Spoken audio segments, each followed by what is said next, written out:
ચાલો ઓળખીએ આપણી આસપાસના પક્ષીઓને. પચરંગી પક્ષીઓ. લેખક રજની વ્યાસ. આજનું પક્ષી છે કબૂતર.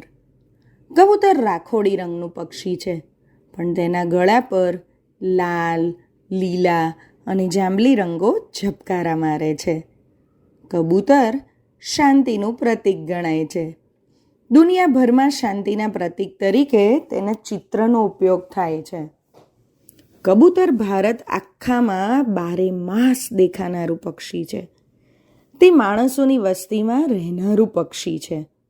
કબૂતર દાણાભક્ષી પક્ષી છે. અનાજ, કઠોળ, મગફળી વગેરે એનો ખોરાક છે. કબૂતર જીવાત ખાતું નથી. કબૂતરના પેટમાં થેલી હોય છે. તેમાં બચ્ચા માટે તે પ્રવાહી ખોરાક તૈયાર કરે છે. આ ખોરાકને મોંમાં લાવી બચ્ચાને ખવડાવે છે. વનસ્પતિના લીલા અંકુરો પણ કબૂતરનો ખોરાક છે. કબૂતરોની અનેક જાતો છે. તેમાંની એક જાત ગીરેબાજ નામે ઓળખાય છે. તે સંદેશવાહક તરીકે મશહૂર છે. કબૂતરને માળા બાંધતા આવડતું નથી. આછી પાતળી સળકડીઓ ભેગી કરીને મકાન, છત, કૂવા કે દિવાલના બાકોરામાં તે માળો બનાવે છે.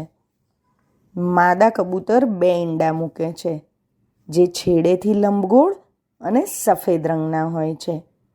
ઈંડામાંથી જ્યારે બચ્ચા બહાર આવે છે ત્યારે કદરૂપા હોય છે, તેમજ આંધળા હોય છે. જન્મ્યા પછી બચ્ચાને દ્રષ્ટિ આવે છે. બચ્ચાના ઉછેરમાં નર અને માદા બંને ભાગ લે છે. કબૂતર ખૂબ ગંદવાડ કરનારું પક્ષી છે. રહેવા માટે તે ઝાડને બદલે હવળ જગ્યાઓ કે માનવીના રહેઠાણોનો ઉપયોગ કરે છે. આવજો.